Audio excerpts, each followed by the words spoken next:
တရုတ်ပုံချောင်းကို2မိနစ်စာပိုင်းအိမ်ကိုပိုင်းထပ်တန်းချောင်းကို1မိနစ်ဒီလိုနေရာကောင်းလေးမှာတည်ရှိတဲ့မြေခွက်လေးတစ်ခွက်နဲ့မိတ်ဆက်ပေးပါရစေခင်ဗျာ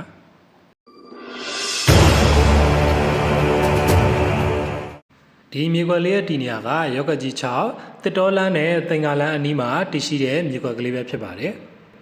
ဒါကတော့သင်္ကာလန်းမကြီးပဲဖြစ်ပါတယ်ဒီမြေခွက်ကလေးရဲ့အခြေကမျက်နှာစာ45အနောက်ကို60ရှိပြီးတော့ဒေါင်းကွက်အနေထားဖြစ်ပါတယ်အလဲအားဖြစ်ဆိုရင်လည်းအရှိလဲမြောက်လဲဖြစ်ပါတယ်ခင်ဗျာပတ်ဝန်းကျင်မှာလည်းအင်ကြီးအိမ်ကောင်းတွေပြည့်နှက်နေပြီးတော့ရှားပါတဲ့နေရာကောင်းလေးတစ်ခုဖြစ်ပါတယ်ခင်ဗျာ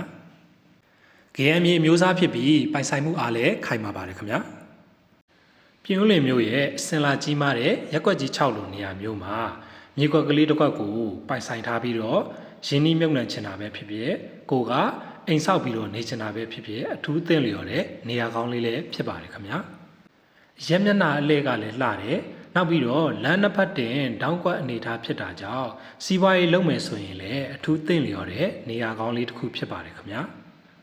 GMမြေမျိုးစားဖြစ်တဲ့အရှိလဲမြောက်လဲဖြစ်တဲ့လမ်းနှစ်ဖက်တင်တောင်းကွက်အနေထားဖြစ်တယ်ဒီလိုနေရာကောင်းလေးကိုခေါ်ထားတဲ့ဈေးနှုန်းက39,500ဖြစ်ပါတယ်ဒီမြေကွက်ကလေးကိုစိတ်ဝင်စားတယ်ဆိုရင်ကျွန်တော်ရဲ့ဖုန်းနံပါတ်39963958934339ကိုဆက်သွယ်စုံစမ်းနိုင်ပါတယ်ခင်ဗျာအားလုံးကိုကျေးဇူးတင်ပါတယ်ခင်ဗျာ